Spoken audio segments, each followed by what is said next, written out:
It's all in your head. You don't look sick. Your tests are normal. It's probably anxiety.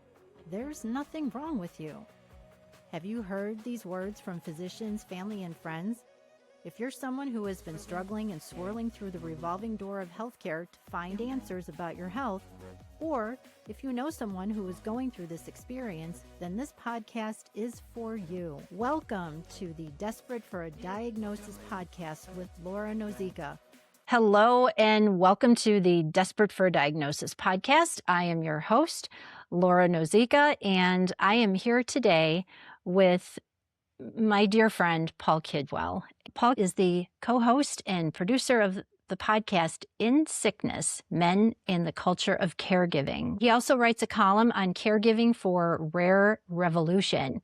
He has 25 years of corporate and agency communications experience with the life science sector. Paul has provided integrated media relations support for product launches, FDA approvals, national and international media campaigns, patient advocacy programs, support of major industry conferences, medical meetings and trade shows, and development of media strategies for the placement of stories in global top-tier business and trade media.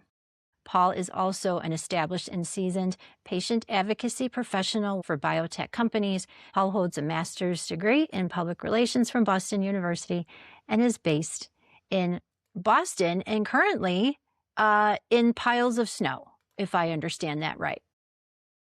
Absolutely. We have, we had a few weeks ago, Laura, forgive me. Thank you for that wonderful introduction. I hope I live up to that advanced billing, and I could not be more delighted to be here with you and joining this conversation. And yes, Boston is snowy and frigid today in late February. It's been this way since early February, and added to that yesterday and the day before are an additional 2 feet. So we are not the record snowfall that we incurred a few years ago, but close to it. Well, I guess being in Chicago, I should feel pretty lucky that we didn't get all that, because usually it starts here and goes to you. Right, and usually your winters are extended. It seems like they go on forever and ever. So I guess the name of the game is to go with the flow. And what I'm guessing, Paul, is through your experience and what we'll be talking about today as a caregiver, there's been a lot of go with the flow for you. Yeah, seat of the pants, moment to moment, very few futuristic projections, because they will not be met more than likely, particularly within that caregiving realm. And if any of your listeners know of that experience, they will certainly appreciate the fact that it is, in fact, a moment-by-moment experience. Mm-hmm. And so first, I'd like to extend my condolences, Paul, on the passing of your lovely wife. Thank you. Thank you very much. Yeah, it happened this past August. It came at the end of over 18 years of caring for her. She was diagnosed in 2007 with Parkinson's disease. And if you know of that disease, it is progressive. There are no cures, medicine-wise. There are drugs that treat the disease symptomatically, and by that I mean they control the symptoms, which are largely tremors in the extremities that can be upper body or lower legs. In her case, it was, in fact, her name was AiBai.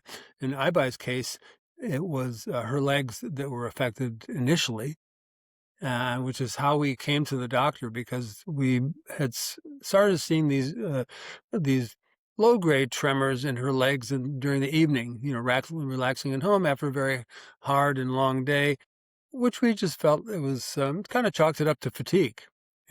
We both put in some very long and challenging days. We were parents. We were a husband and a wife. We paid mortgages. We did all of that. And so again, it was just fatigue, and that was it. However, the conditions and the symptoms did persist. They stayed at a baseline, but nonetheless, they weren't going away. So we felt it was worthwhile checking out. So we did make an appointment with a neurologist. and through some in-office testing determined that she did in fact have Parkinson's. And of course, we knew nothing about it. Would we? I mean, I think the only connection I had with Parkinson's at that time was some of these um, on-camera experiences or situations that Michael Fox took, when he was on a talk show or something like that. And he was, I think, years into his own diagnosis. And it was, honestly, it was pretty frightening to watch this young man battle these tremors, not being able to sit still in a chair and moving around and kind of mild thrashing. So that was my connection to Parkinson's. So of course, you imagine only the worst when you understand that it's a progressive disease. And so I thought, well, that's what's going to happen to AiBai years from now. Of course, we were told that it's a different situation for everybody, not surprisingly, much like any progressive illness. However, it was progressive. It would not be cured.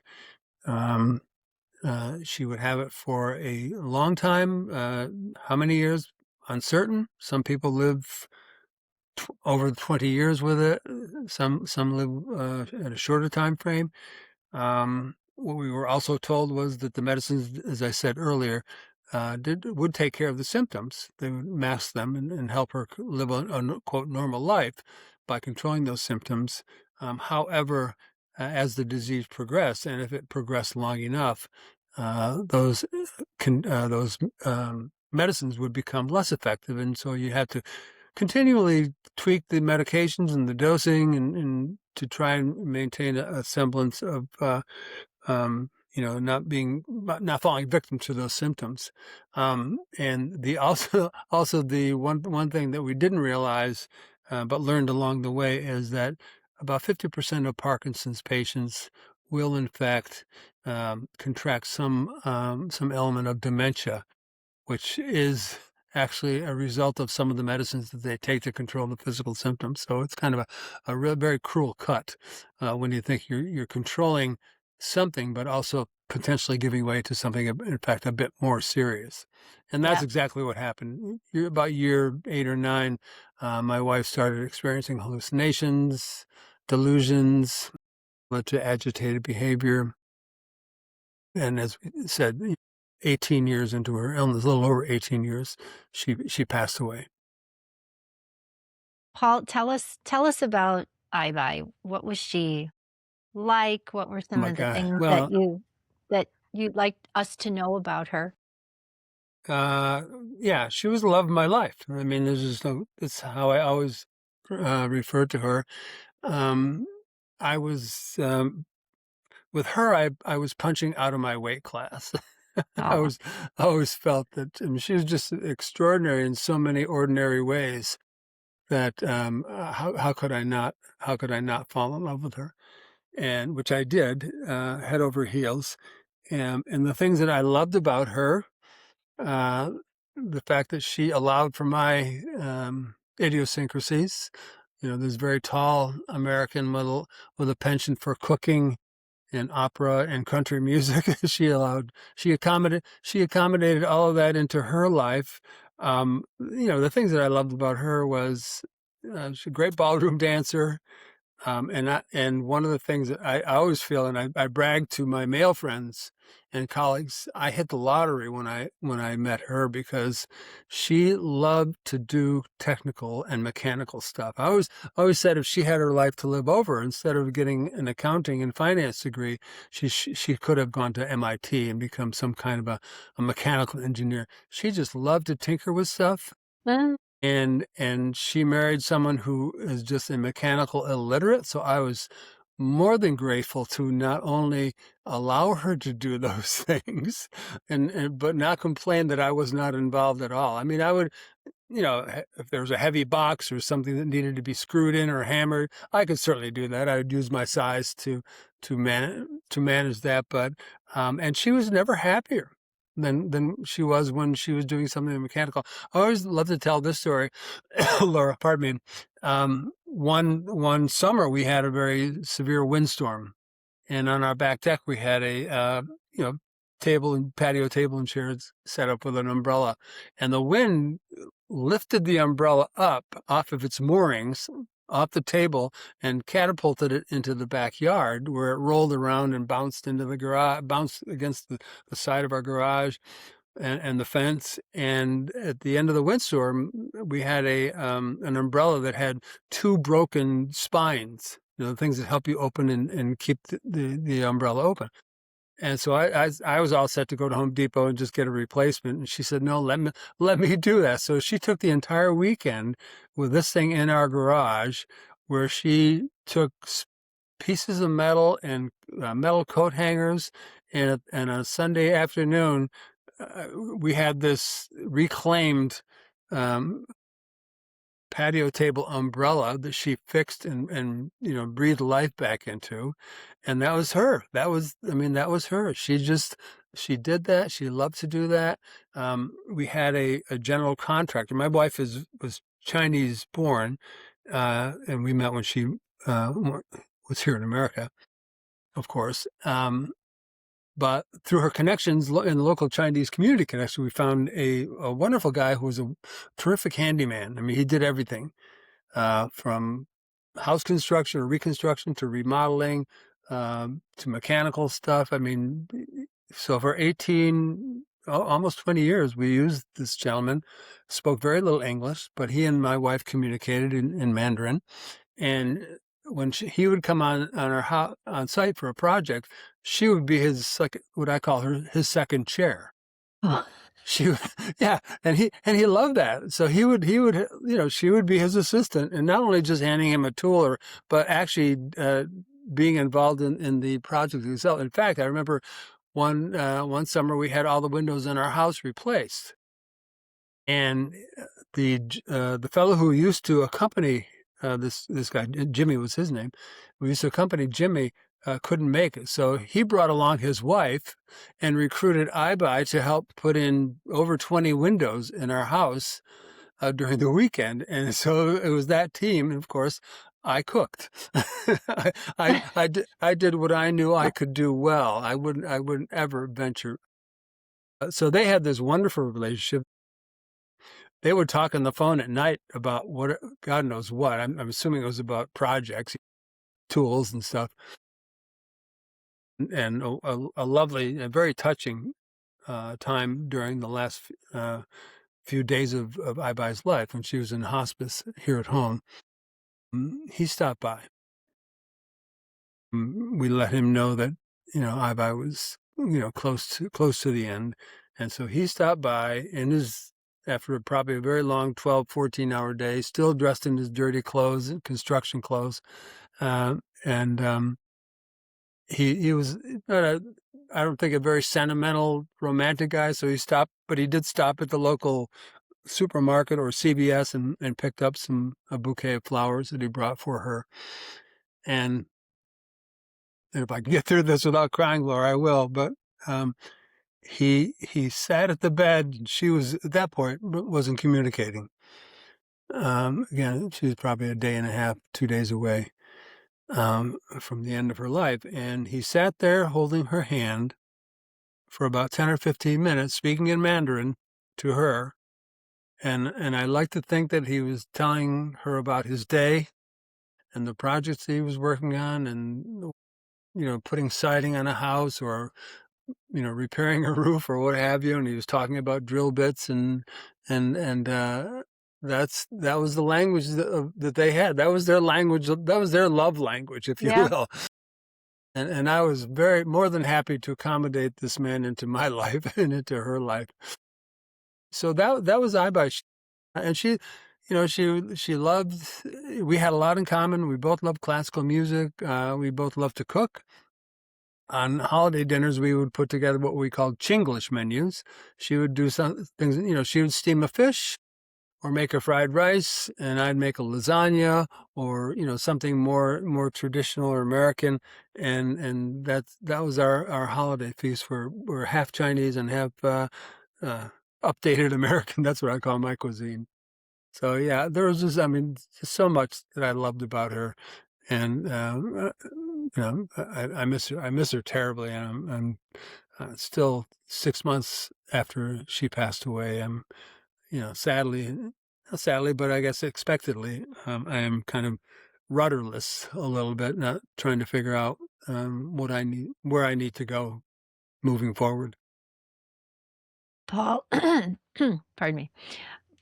Paul, you both complimented each other so beautifully. And I love the fact that you let her be who she was and she let you be who you are. And the fact that she did what she did for a living and she was very interested in these very technical things.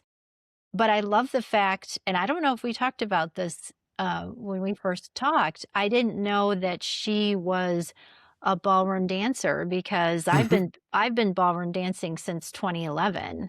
And Really? I used to be competitive, My and goodness. Oh, wow. She would have loved you. yeah. Oh my gosh, I didn't realize that, but it's interesting that there's a lot of people who are in the ballroom community who have more of these kind of technical, I'll call left brain kind of Yeah. jobs, and then their outlet is ballroom, and there is certainly there's a technical nature to ballroom, but I didn't know that about her. How Yeah, well, lovely. this is something she started, was introduced to it. I mean, in China, it's huge, and Yes. I guess most of the Asian countries, Japan as well, Uh-huh. and so she came over here sort of with that pedigree, if you will. I I was I was taught by my father. My father was this wonderful dancer. In fact, the lovely story about mom and dad was they both were they met during World War II. He was in the Air Force stationed over in Great Britain. She's from Scotland. And all the GIs would gather wherever they were stationed. They would gather on a Saturday or a Friday night at these halls within whatever town was local. And they would pile in and, dance, these big dances. And that's where he met my mom. And my mom was also a dancer. Funny though, and he brought her over to the States and they raised a family and 3 boys. And when we would go to a wedding, the women would want to dance with dad and the men would want to dance with mom. And so they would have these interchanging partners throughout the entire wedding ceremony and end up dancing probably 1 or 2 dances on their, with each other. But yeah, that's something that she was really good. I was a fan of the Latin dances, the tango and the merengue and things like that. You Uh-huh. could shake your hips to. And so, yeah, we would dance, there weren't too many places nowadays where you can do ballroom dancing. For a while, actually, there was a club in Boston that did um, uh, have its dancing was all Latin, and so we would go there and yeah, it's great fun. She was just terrific, and I would and again she I'm almost much like my parents, although I was never asked to dance by women. Oftentimes, some men when I would be taking a breather, they'd come up and ask AiBai to dance, and of course I loved watching her. She was absolutely wonderful. So yeah, we did we complimented one another, gave each other enough space. My thing was opera, and she loved the music but didn't enjoy it as much as I did, and I was a regular listener, and we had opera playing in their home all the time. Not all the time, but frequently. And so she loved the music, but I did take her to an opera, which was a very schizophrenic experience. And you can imagine, here's this woman who speaks Mandarin as a native tongue, and we went to see Madame Butterfly, and Madame Butterfly is being performed in Italian. And on the top of the stage, you have the English subtitles crawling over. And so she didn't know where to focus, to listen, to watch, so she said, "No, you do that. I'll listen to it if you want, but I'm not going to go to another opera," which is fine. It was great because, as I said, that was my thing. And through the entirety of our marriage, because I've been listening to opera for a little over 40 years now, and one of my passions was the Saturday afternoon broadcast from the Metropolitan Opera in New York, which they did live. They performed live, and they broadcast it throughout. This is, of course, pre-internet, way back when during on various radio stations. They had a network of stations that picked up the broadcast worldwide.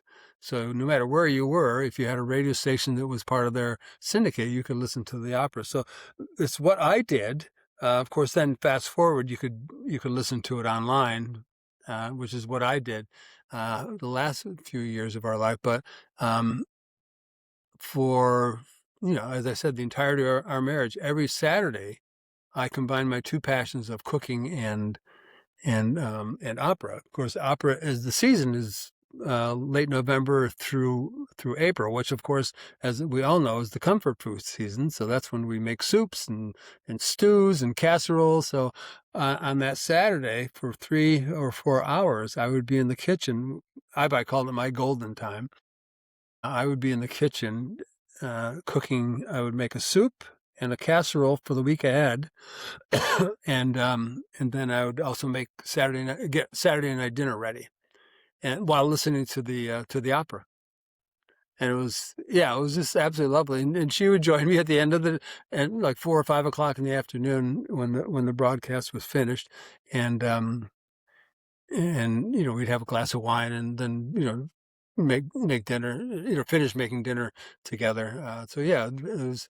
I love to romanticize things. I'm a romantic at heart, so these even during the time that I did them, that I looked at it through a romantic lens, and it was kind of like a Saturday afternoon date, if you will, for us. Well, Paul, I think maybe, and I know that you've got some projects rolling currently. I think you might have a book in the future as well.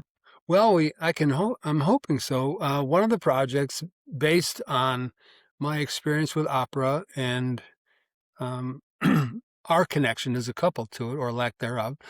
What I'm proposing to do, and I've already begun, and I will be doing it for the balance of this year, and it's a way to process. I call it processing my grief. As we all know, grief is a funny animal. There's no playbook for it or time frame. So it's a way of me helping to process my own grief, staying in love with my wife, staying close to that love, close to my love for opera, as well as continuing to amplify the caregiver voice. So what I'm proposing, I've researched, and 8 opera companies in the U.S. are going to be performing Madame Butterfly in 2026. Which is why I wore my butterfly necklace today. Thank you so much. Duly noted. Thank you. I'll tell you a quick story about my butterfly, because it also ties back to ballroom.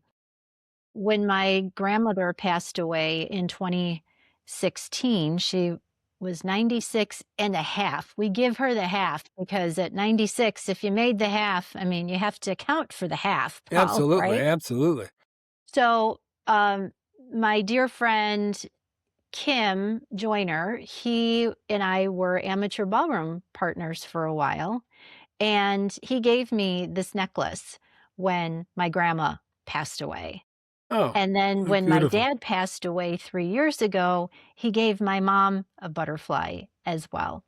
And so I felt very drawn to wearing my butterfly necklace today, and your love for Madame Butterfly. And I want to hear all about your project, because you've started your tour, as I I'll have, yeah. refer to it. Yeah. Sort of backtrack a little bit. Butterfly was my first opera. When I was a graduate student at BU, my professor, I was his teaching assistant. If you were fortunate or not so fortunate, depending on your perspective around opera, which I had none at that time, but if you were his teaching assistant, which I was in the fall semester, he would drag you to an opera because that coincided with the Boston Opera Company's season, much like many opera companies in the U.S. They do their performances in the fall. And so I went, not knowing anything about opera, having any kind of footing in that art form. I went. He made me buy a suit because it was back then it was a formal affair. In fact, he and his cousin Ed, who accompanied him, they dressed in black tie, and they were not alone. Many of the men dressed in tuxedos, and the women in sort of gownish get-ups. And so anyhow, I went, and not knowing what to expect, and waiting for this thing to get over without too much pain. And then and I always tell the story, and I always get emotional because it was so emotional at the time for me. The curtain rises, the orchestra starts to play, the chorus comes out on stage, and they're singing. And about 5 minutes into Act One, Madame Butterflies appears from backstage, but you hear her voice before she makes the appearance. And Laura, I'm getting chills now because I heard this voice unlike anything I've ever heard in my entire life. And I literally looked to the ceiling in the opera house because I thought it was something divine or heaven sent, much like I do now. And so from that day, or from that evening rather, I was hooked. Don't know why, still can't explain why. I was not a poster child for someone coming into opera, but I loved it, and I started listening. And back then, this was pre-CDs, even pre-cassettes. So I went to the Boston Public Library and checked out LPs of La Traviata and La Boheme, and of course Madame Butterfly, and all the ones that they had in their catalog, and started listening to it, and would talk to my professor about it because he was a real student of opera. And it continued with me throughout my life. And I've had different times in my life where Madame Butterfly was a backdrop. At one time, my father had passed away, and I had cared for him the last year of his life, and was walking kind of aimlessly through the Boston Public Gardens and ran into a friend of mine who was the marketing director for the Boston Lyric Opera. And she explained that they were doing Madame Butterfly, and then they needed what she called supernumeraries. And and asked me if I wanted to be one. And I said, sure. What does that mean? What do I have to do? Well, basically, they're the non-singing roles if you've ever been to an opera. And so I went there. And Madame Butterfly, if you know the story, it's set in 1905 Nagasaki, Japan. And I'm 6'5", 200 some odd pounds, blondish, more blonde back then, and blue eyes. And so I went there to the first rehearsal, and the director looks at me up and down, and she says, "We're going to have a hell of a time making you look Japanese."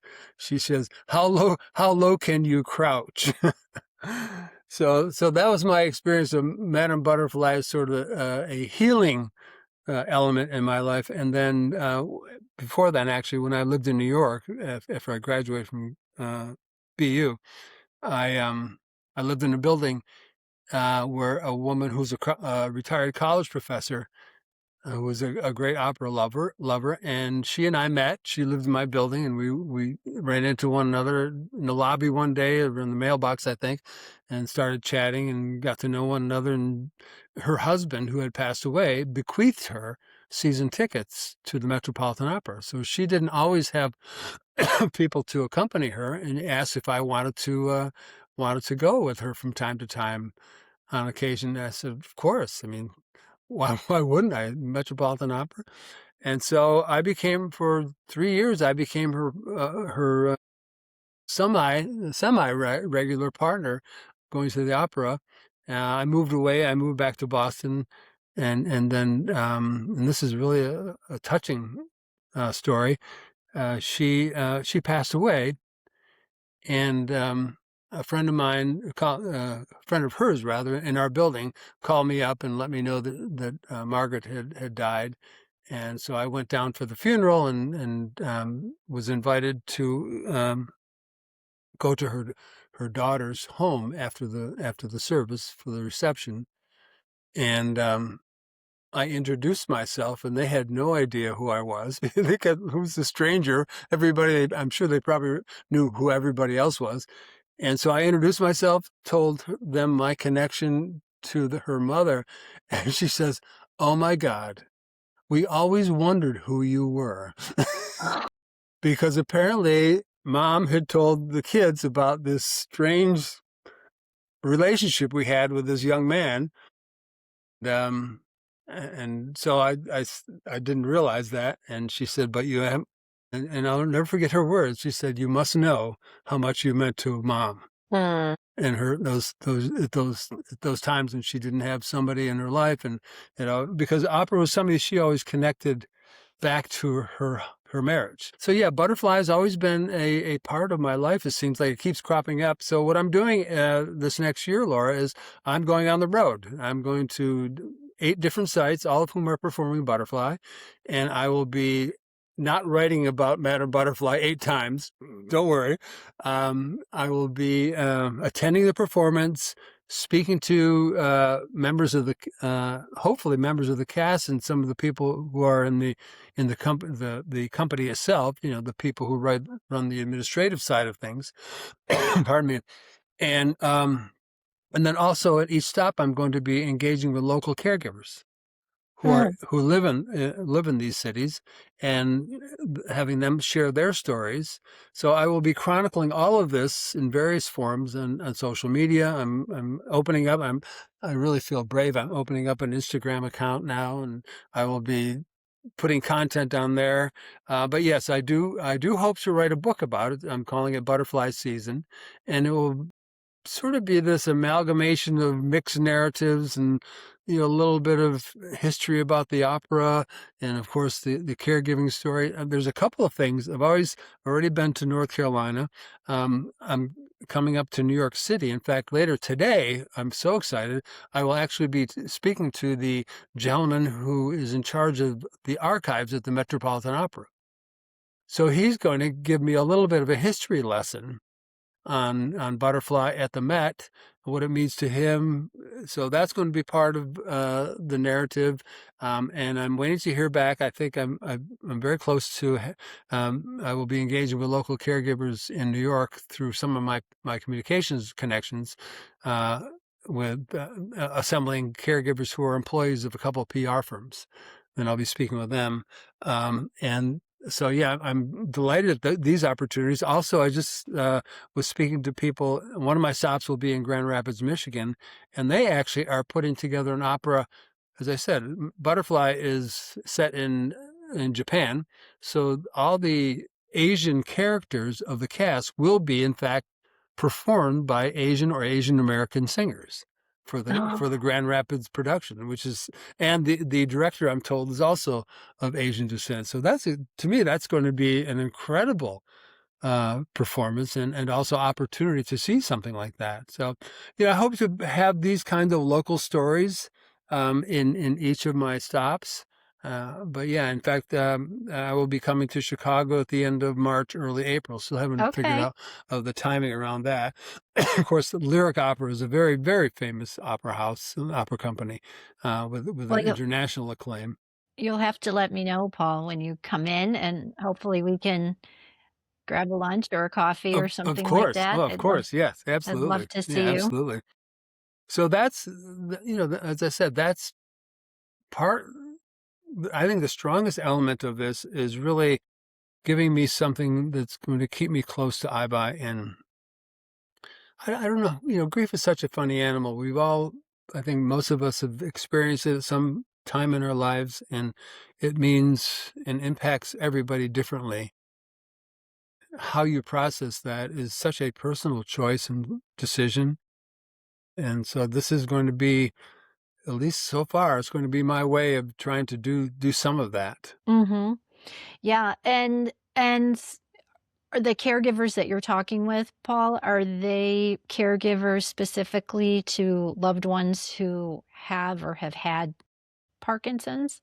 No, not necessarily. It is really going to be a blend. I have no say in who. I'm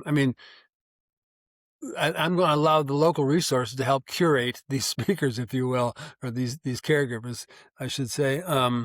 Yeah, I think there are such universal experiences throughout all caregivers, whether you're someone with Parkinson's or you're a sandwich caregiver, or you are caring for a loved one or a child or someone with cancer or what have you. So I think so much of what we do is universal in that caregiving language. I think to hear these stories, I don't necessarily have to make it part of my own story of caring for AiBai with her Parkinson's.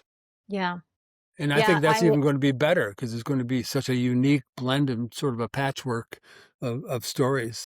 Yeah, I love that you're tying all of that together, and, I was just recalling another guest that I had on my show, a few years ago. Her name is Suzanne Marriott, and she wrote a book called Watching for Dragonflies, and it was a book about her journey being a caregiver to her husband who had MS, and that was one of his favorite things to do, was to watch for dragonflies where they lived in an area where they live. So, um, so it's so much of what is produced out there in the way of books or movies or just content that's out there is so much of the healing process for so many purposes. And you hear the term make your mess your message, or whatever, however you want to term that, that our situations or our trials and tribulations are channeled through in very productive ways in hopes that it not only heals us, but it helps heal other people. And I think with caregiving, kind of an example, I recently facilitated a caregiver advisory board with caregivers to loved ones who have severe COPD. And so many of them had said, well, we're as caregivers, we don't feel we always have the resources, or we don't know that somebody else feels the same frustration that I do. One woman had said, and when I had asked the group, how do you cope with the feelings behind being a caregiver, the frustration, the sadness, the anger, whatever it might be. And one woman just very frankly said, I cry in the shower. And it just made me realize that there's this, um, I don't know, kind of this unheard voice. And a lot of what I do is about hearing unheard voices, especially in healthcare. The unheard voices from a caregiver standpoint, where so many of them felt that they were alone. And so I love the fact that you are going through this tour, this butterfly tour, and really bringing caregivers together. And I'm sure you'll be facilitating some conversation around everyone's experiences, and hopefully it does bring some peace in a way that caregivers are not alone when it comes to their labor of love, if you will. Yeah, I mean, caregiving is often done in silence, as you had indicated, Laura. I mean, that's one of the things I think we as caregivers will all agree upon. We're too busy caring to tell our stories, especially men. Um, but it's something that you do because you have to do it. You don't expect any reward for it. It'd be nice if there were some compensation, but there's not, largely. Um, but it's done in isolation, and that's because you are so involved. And this is, I always say that much like grief begins at time of diagnosis, when you receive the diagnosis, immediately you jump into caregiving shoes, and that becomes your identity. And no matter what the illness or the scope of that disease trajectory, how long it will be, you become a caregiver first and foremost. Everything else spills into second place and beyond. Um, you're a husband or a wife or a spouse or a partner in the second chair. Mhm. You're a communications professional, or you're a writer, or you're a doctor, or you're a lawyer in a second chair. Because first you are a caregiver, and that's the most important thing, because it has to be. And it's not a part-time, it's a full-time. Obviously, I had the benefit, we had both, AiBai and we had the benefit of her illness not really controlling her life the way it eventually did during those first 8 or 9 years. We were able to live a, pardon me, a somewhat normalized life, home, careers, travel, social life. But then as things progress and the condition worsens, in a case like Parkinson's, and in the case of my wife, who was very private, she didn't want people to know of her illness. She was kind of forced into an early retirement because of that, because the illness became so much more pronounced and visible that her being in an office as a assistant controller made no sense. It just wouldn't happen. She wouldn't allow it. She wouldn't want it. Nor would I expect her to. Nor would I, kind of force the matter. So you become not only isolated, but all the ramifications beyond that. You go from 2 paychecks to 1 paycheck, and all those kinds of, the financial pressures start. So it becomes this snowball effect. But the isolation, I think, is maybe the worst, because it's a very solitary existence.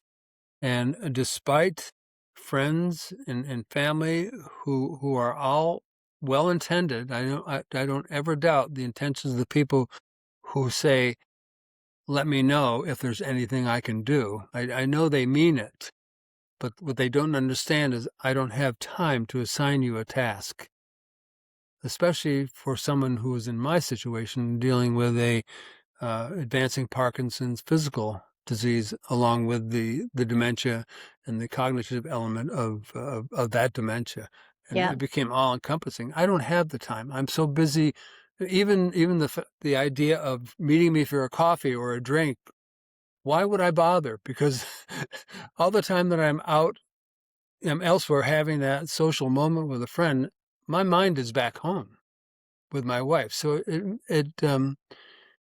I mean, I guess some of the isolation is in fact self-imposed, but it becomes isolating, and because of that, it becomes much more difficult for you to cope with that kind of a situation.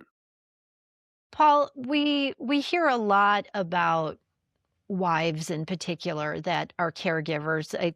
I think there's always that assumption that, let's face it, the husbands usually pass first, and it's the wife that is in that caregiver role before the husband might be. And it probably switches off because one spouse could have a surgery, and so it could be the husband taking care of the wife because she had hip surgery, and then things flip flop because maybe the husband had something going on. But from the standpoint of a condition like AiBai's that was terminal, uh, what would you say maybe is different for a husband, let's say, than maybe a wife? Have you had conversations or maybe observed differences in any ways? Well, and I think that the differences are social, and in the perspective of the different genders. I mean, it's true. Women are the thought of as caregivers in our society, and I would imagine in most societies. It's a female-dominated situation. Obviously, there are many, and I think there's 63 million caregivers, according to the recent AARP figures in the U.S. However, we don't sue us. 40% of those are men. So there are 20 plus million male caregivers. I think because it was always perceived as women's work, if you will, air quotes, men were reluctant to get involved. However, some situations are reversed. Sometimes it is the wife or the female, the mother, whoever gets ill first in a relationship, and so it's incumbent upon the man to take on that role. I think, the responsibilities are the same. It's just, I think how we approach them and how the rest of society perceives those, that role, is unique to each gender. I think, again, we are the strong and silent type, so men don't necessarily tell their stories and share their stories and their experiences around caregiving, which is why we thought of, developing a podcast around men who are caregivers, just because I felt that there was all these stories that were not being told. And I think that we're near. I think from a perspective of just other men knowing that they had sort of fellow caregivers out there could be reassuring to them. They maybe don't feel so isolated or so alone. What we did recognize, however, was the fact that, in fact, my co-host Bob Coughlin, we always say that we stand on the shoulders of giants when it comes to caregivers. The women caregivers paved the way for us men. They showed us how it was done, how it should be done.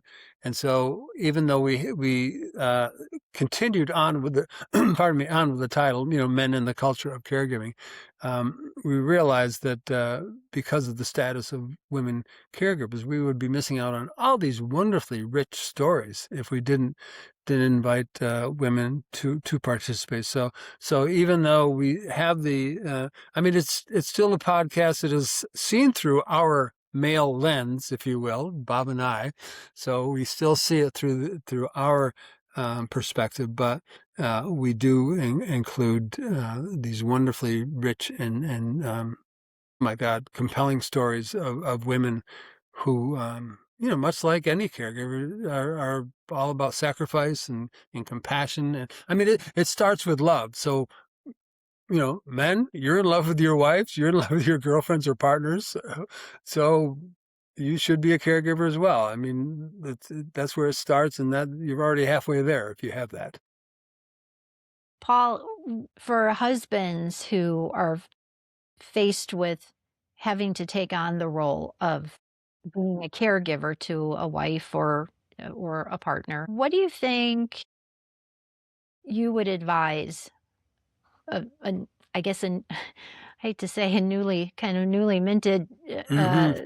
caregiver, but for someone who finds themselves in that role, because if you're in a relationship, my assumption, because I've never been married, but my assumption, or even if it's to a parent, let's say, my assumption is that that certainly isn't a role that you maybe asked for, but certainly in a relationship, that's something that I'm assuming people are signed up for, if you will. But it's nothing that, we might know, okay, one day this might come along. And then when it does, what would you advise someone who has just gotten into this caregiver role? And I'm sure it has changed, and I'd love to get your perspective too in terms of how you saw your role as a caregiver changing. But if you think about it in phases, what would you recommend, or how would you advise someone to think about their role as a caregiver? Yeah. Well, I think, right away, as I said before, you are going to be a caregiver first. And so understand that is your primary role in life, not just at home, but just in your life in general, and how that's going to ripple into the other areas. I mean, that's going to impact what you do for work in your career. It's going to reverberate with you in the relationship you may have with your children or your families or your friends. This is, and again, it can change, and in my case, it did change. You become more involved as a disease progresses, and if you're unfortunate enough to have a situation where you're supporting someone with that kind of progressive disease for which there's no cure and ultimately will shorten their life, then you need to at least mentally sign up for the fact that your life is going to change. And and so you're going to need to accommodate some things in your life that you may not otherwise have perceived initially. Um, work is going to, you have to figure out something around your career. And I know a lot of times companies don't necessarily support employees who may be caregivers as well, but I think it's something that they need to consider because more and more of us are becoming caregivers, and I think it would be a pity if you and I know this probably has happened to people who have to arrive late or leave early from their job because of some emergency. I had the good fortune of being able to work. I've worked from home for the past 30 years, so I was able to accommodate any and all of these things. However, these emergencies do come up where you have to respond to them because, as I said, you're a caregiver first. And you can't just say, well, honey, I can't do that now. I'm walking into a meeting. Unfortunately, you're not going to walk into that meeting. And I know that can impact your career. So you have to at least start making mental preparations for those things. Maybe it's a change in career. Maybe it is I don't know. Again, if if you can have frank discussions with your supervisors or your bosses or people who own the companies that you're working for, I don't know what those conversations might look like or what Yeah. they may result in. You know, also you have to start looking at other resources. Who and what are those resources that can in fact help you? Paul, didn't you say you were doing some work or maybe had moderated a conversation with a company with regard to caregiving and how it's being handled in the workplace? Did I recall that correctly? Yes. Yeah, in fact, right before AiBai passed away, I was asked to present my story to a local biotech company here in the Boston area. And as I always do when I come in to speak, whether it's my podcast or on my own, I always ask for a show of hands and of employees who are comfortable enough letting the rest of their coworkers know that they're caregivers, if they don't already know. But usually it's about 20 to 25% of the workforce will be have some semblance of a caregiver role. So I did. I shared my story. In fact, it was nice because I shared it with two people, the CEO of the company, which to me was very telling. The fact that, okay, if I'm talking to the CEO, I have an inkling as to this company embracing the role of the caregiver as it may influence their employees, and the head of one of the heads of the R&D research and development area. So we had the medical and science perspective as well as the company perspective and my perspective personal. And one of the questions that I was asked by one of the people in attendance was, how can we as a company support you? And getting back to the isolation, my sort of tried and true answer to that is, don't ask, just do. We all have, we're all bright people. Laura, I know if you were in a similar role, what your needs might be. I can send you over groceries. I can maybe come and clean your house or I won't expect you to come and join me for an outside coffee or drink or a meal. But, there are certain things so I always say, just do it. Don't ask if I need something. I need a lot. So, and those are the resources that I was speaking to. I think as a caregiver, one of the things you need to do, arm yourself with resources, and they might be resources that you get as part of the hospital experience or the medical experience. All hospitals have social work departments, and they're wonderful resources for you as a budding caregiver to identify, what are some of those programs that may be available to me. Most of the caregiving support, the home health aid support, when you might need it, unfortunately, is out of pocket unless of course, you qualify if you're a lower income. And in our case, we didn't. We had home health aides coming in for almost 3 years, and it was an out-of-pocket expense that I had to incur.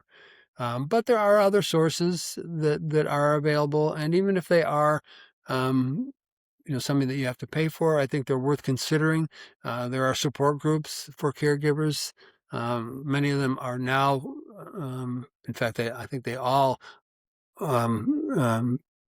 make available a Zoom or an online or a remote option. You don't necessarily have to go to a particular site to meet with groups.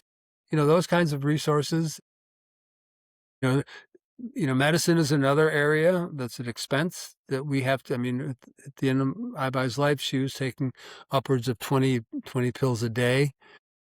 Yeah, and some of them are not cheap. One was $400 a month. There are some programs, and again, this is something I found out through the social work and through the nursing assistants, or physician assistant, I should say.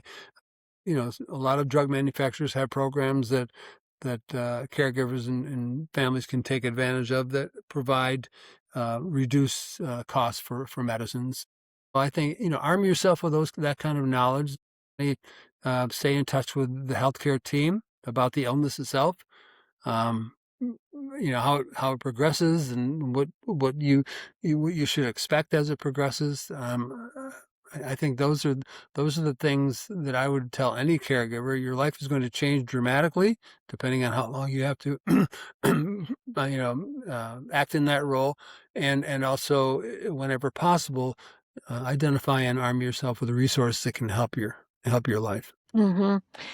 It seems, Paul, that not only does a caregiver have to advocate for their loved one, but they're also advocating for yourself as the caregiver. And so where do you think there's the gap or unmet need, as we like to talk about in healthcare and pharma, from the standpoint of where the healthcare system is maybe failing caregivers? What could the healthcare system do better as far as the caregiver role goes? Yeah, that's a great question, Lauren, and it is a huge need. Caregivers historically have always been the wallflower. I mean, I would go to my wife's appointments, and as much as I was a large physical presence, I was rarely included in the conversations. Because of my field in which I worked, I had a little bit more intelligence than most, so I was able to, insert myself into these conversations a little bit more readily than others. And I've talked to men who are and also women who are caring for their husbands or male partners. And they say the same thing. We are treated like a fifth wheel. We're not involved in conversations. So I say, insert yourself as much as possible. I think it's incumbent upon the industry and the medical and the healthcare community to recognize the fact that if you are interested in benefiting a patient, well, there's nobody more closer to the patient than the person who is caring for them at home. So it's really important that you identify and recognize that voice and start to get information, be it anecdotal or most of the stuff that I communicate to my wife's healthcare team over the years was in fact anecdotal. It was a response to a new medicine or a behavior change or something like that. But it's important for them to understand the impact that their medicines are having, and also if you're a drug manufacturer, if you're in a clinical trial, the caregiver sees once the patient comes home from the clinic, they see the reaction and any kind of side effects. So that is information that is very critical to their drug development program to understand. So I think if you can't insert yourself into these situations, I think drug manufacturers and healthcare teams have to recognize that you need to be invited. Mm-hmm. And so from a caregiver perspective, why do you think caregivers aren't, I guess, spoken to or part of the conversation? Yeah, I just think it's part of the history where we were, the focus was on the patient. So that was where the conversations were directed. How do you feel? How's the medicine? Or, whatever the questions were largely directed at the patient. And we were, in fact, I've been in a situation where I've seen couples arrive for a medical appointment and the patient will go in and meet with a doctor, and the spouse or the partner will remain out in the waiting room, going through magazines. So, I think it's sort of a mindset. I see it changing. I mean, I obviously have been a more vocal caregiver in the past 2 to 3 years with my podcast and my writing and the things that I'm doing and speaking and all. So I'm sensing a change because we are becoming a louder voice. I mean, this past spring, I had the privilege of interviewing the producer and director for our podcast of the Bradley Cooper documentary called Caregiving, aptly named. That was a PBS film, and it's on their website for anybody who wants to go on pbs.org and type in caregiving. And it's a wonderful 2-hour documentary on the challenges around caregiving, from the emotional challenges that we face as caregivers to some of the, you talked about where are the gaps. They identify a lot of the gaps around compensation and support systems and resources. There's these wonderful and rich and very tragic stories from the caregivers who unfortunately are in situations which are very, very challenging and difficult because they have to take care of their kids or their wife or both. There's one gentleman who's featured. He was a young man, probably in his early 30s, and his wife came down with this horrific neurological disease. But now, and at the same time, they have a young son who's probably, I don't know, 5 or 6 years old. And it was his sole responsibility to take care of the both of them. So I see that the caregiving voice through these kinds of situations. I'm seeing a lot more programs out there that are in support of caregivers that are coming to the fore. So I see a lot of this changing. We're not there yet. We're certainly not there yet. I think one of the big challenges we have as a culture is supporting the caregivers on the job. I think because if your job goes away, everything else changes. I mean, I know in my own situation, and I could do this, and I did, but about 2 years ago, I walked away I stepped away in large part from my career because of the demands that I had here at home. I just I could no longer commit to these even though I was a contract employee or consultant, if you will. I still had somebody who was depending upon me, and I could not let that person down. And I knew full well that as AiBai's disease continued to progress and continued to worsen, that I would, in fact, disappoint somebody by not meeting a deadline, having to respond to emergency. I mean, in my 18 years, I mean, not so much in the early part, but in the latter years, I had to call 911 4 or 5 times and have her rushed to the hospital for various reasons. Sure. So imagine if you're, again, stepping into a Zoom, where's your decision? There's no choice. You have to respond to the family issue, Right. which leaves somebody else wanting. And so I didn't want to kind of sully my reputation by having to do that and disappoint people and not be able to commit to deadlines and so on. So it was easier to just step away until the end. Yeah, understood.